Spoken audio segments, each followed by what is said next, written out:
ये है अभय, तीसरी कक्षा के छात्र हैं, 7 वर्ष उम्र है, सिर्फ 7 वर्ष उम्र है। लेकिन इस उम्र में इनका सामान्य ज्ञान मतलब जीके देख के हैरानी होती है। और जो बॉर्डर पे आजकल जो चल रहा है उस बॉर्डर के बारे में इनका आकलन, एक अच्छे बहुत ही जो विशेषज्ञता प्राप्त लोग हैं सीमा की हलचलों के बारे में, और बहुत पहुंचे हुए पत्रकार हैं, वो भी लगता है कि वो भी फीके पड़ जाए अगर इनकी बातों को सुने। तो ये इस नन्हे सयाने से हम कुछ बात कर लेते हैं। अब तो अभय ये बताओ कि सीज फायर होने के बाद अब तो भारत और पाकिस्तान के बीच में लड़ाई की स्थितियां बन गई थी, अब सीज फायर हो गया। अब क्या ये सीज फायर चलेगा या 1-2 दिन में फिर लड़ाई की शुरुआत हो जाएगी? क्या आकलन है आपका? मेरे हिसाब से तो सीज फायर चलेगा सी। तो अब युद्ध टल गया, अब नहीं होगा, निकट भविष्य में युद्ध नहीं होगा। इस साल तो बिल्कुल भी नहीं होगा। इस साल नहीं होगा, अगले साल हो सकता है। पाकिस्तान को जंग लड़ने के लिए खुद की इकोनॉमी और स्ट्रांग बनानी है। हाँ, तो इकोनॉमी स्ट्रांग बनाने के लिए कुछ कर पा रहा है कि वो तो लोन पे लोन लिए जा रहा है? लोन पे लोन लिया जा रहा है, उसका कर्ज भी बहुत ज्यादा है। हाँ, कर्जा बहुत ज्यादा है। अगर पाकिस्तान ने कुछ ना कुछ तो करके कर लिया, पर वो तो इम्पॉसिबल है। पाकिस्तान की इकोनॉमी कभी नहीं बन पाएगी। कभी नहीं बन पाएगी। तो पाकिस्तान में अंदरूनी लड़ाइयाँ भी बहुत चल रही हैं, तो उसके लेके क्या पाकिस्तान का भविष्य क्या है? पाकिस्तान का भविष्य अगर बलूचिस्तान आर्मी ऐसी चलती गई, हाँ, तो बलूचिस्तान एक न्यू सेपरेट कंट्री बनेगा और पाकिस्तान डिवाइड हो जाएगा। पाकिस्तान डिवाइड हो जाएगा। हाँ। अच्छा, भारत सीज फायर के लिए क्यों तैयार हो गया? लोग कह रहे हैं कि अभी पूरा हो नहीं पाया था जो कार्रवाई है, लोगों को अभी संतुष्टि नहीं है। कह रहे थे कार्रवाई के प्रथम चरण में, अभी तो शुरुआत थी, कोई अच्छी तरह से सबक सिखा लिया जाता था कि पाकिस्तान कभी सिर उठाने का साहस नहीं करता। तो उसके पहले भारत के पास में ऐसी कौन सी मजबूरी आ गई कि भारत ने सीज फायर कर दिया? भारत को तो कोई मजबूरी नहीं है, भारत को भी मजबूरी आ रही होगी। हाँ। क्योंकि आपको पता ही है कि इंडिया में भी कर्ज है बहुत। हाँ। तो मेरे हिसाब से तो बाकी सारी चीजों को हैंडल करने की वजह से, जैसे ब्रिक्स ले लो, ज्यादातर क्वाड ले लो, बहुत सारी चीजें। और ये भी हो सकता है कि चाइना का प्रेशर हाँ। नहीं, क्वाड और उनका तो अमेरिका के प्रभाव वाले ऑर्गेनाइजेशन है, तो अमेरिका का प्रेशर ज्यादा था चाइना की भी तुलना में। अच्छा, अगर ये चलता रहता पाकिस्तान के साथ में जो एक्शन था, अगर वो चलता रहता तो क्या चाइना भी सीधे युद्ध मैदान में कूद सकता था? कूद सकता था, पर इनडायरेक्टली। डायरेक्ट में नहीं आता वो। हाँ। इनडायरेक्ट में क्या करता? इनडायरेक्टली में वो वर्ल्ड बिगेस्ट डैम वो ब्रह्मपुत्र नदी में बन के रेडी हो चुका है, उससे वो ब्रह्मपुत्र नदी का पानी रोक सकता है। ब्रह्मपुत्र नदी का पानी रोक सकता था उससे।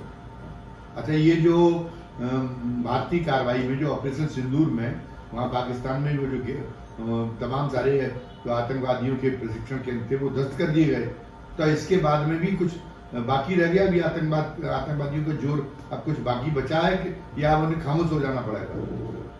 अभी भी थोड़ा सा जोर बचा है। थोड़ा सा जोर। खामोश होने के लिए बहुत टाइम लगेगा। खामोश होने के लिए बहुत टाइम।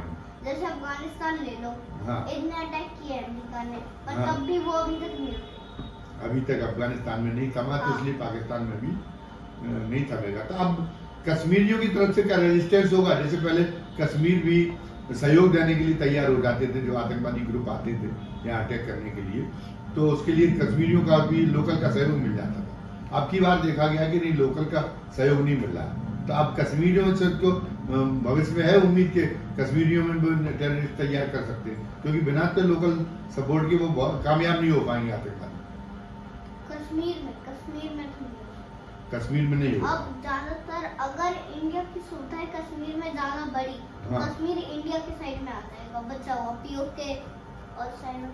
पीओके भी आ जाएगा? पीओके कैसे आ जाएगा? मतलब अगर आपको पता होगी कुछ साल पहले तक पाकिस्तान मतलब टूटने वाला था। हाँ।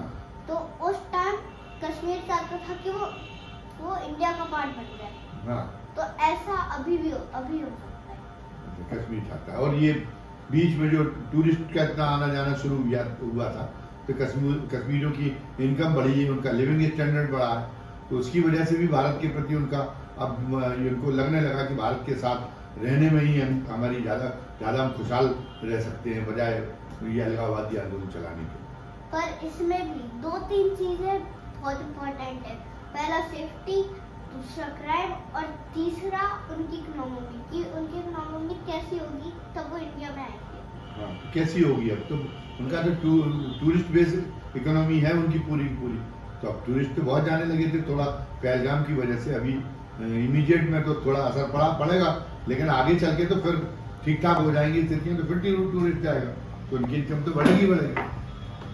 हाँ, तो बढ़ेगी तो उनकी जब उनका पर कैपिटा इनकम सुधरेगी, बहुत अच्छी हो जाएगी, वो भी खुशहाल जीवन जिएंगे, तो फिर वो क्यों जाना चाहेंगे, वो उसको खो के जलालत की जिंदगी क्यों जीना चाहेंगे। मतलब वो जिल्लत की जो पहले वो जीते थे, जहाँ पता चला कि गांव में सड़क नहीं, बिजली नहीं, आने जाने के साधन नहीं, अच्छे स्कूल नहीं, कुछ नहीं बचा था उसमें, तो पूरी तबाही के का मंजर था कश्मीर में। लेकिन अब तो कश्मीर की स्थितियाँ बहुत ज़्यादा बदली। तो क्या लगता है कि अब कश्मीरियों का सपोर्ट अब उनके बहकावे में नहीं आएंगे आतंकवादी? हाँ, क्योंकि अब कश्मीर भी समझ चुका है कि आतंकवादी भी अब बहुत नीचे चले गए हैं। बहुत नीचे चले गए हाँ। हैं। अच्छा, तो अब सुकून रहेगा इंडिया के लिए इस साल? इस साल सुकून तो रहेगा, पर ज्यादा भी नहीं। हाँ। क्योंकि अगर चाइना ब्रह्मपुत्र नदी को रोक दे तो हाँ। इंडिया में भी लॉस होगा। हाँ। पर इंडिया की इकोनॉमी इतनी स्टेबल है कि वो कर लेगी कर लेंगे, लेकिन अभी चाइना से कोई ऐसी, चाइना मन में कुछ रखता हो भले ही, लेकिन अभी कोई चाइना ऐसी कार्रवाई करने के लिए तैयार नहीं जो बड़ी सत्यतापूर्ण कार्रवाई हो खुलेआम, वो तो नहीं करेगा। तो ब्रह्मपुत्र का पानी रोकेगा तो फिर तो एक तरह से बहुत ही सत्यतापूर्ण कार्रवाई होगी, और भारत की तरफ से उसका बड़ा प्रतिकार होगा, तो बड़ा प्रोटेस्ट होगा भारत का। है तो चाइना तो ये नहीं चाहेगा, क्योंकि चाइना का बहुत बड़ा बाजार भी है भारत, है तो उसको वो भी लॉस है। जो भारत और चाइना के बीच में जो व्यापारिक वो है वो संतुलन, वो तो चाइना के पक्ष में झुका हुआ है बहुत ज़्यादा, तो चाइना लॉस में जाएगा। चाइना लॉस में तो जाएगा।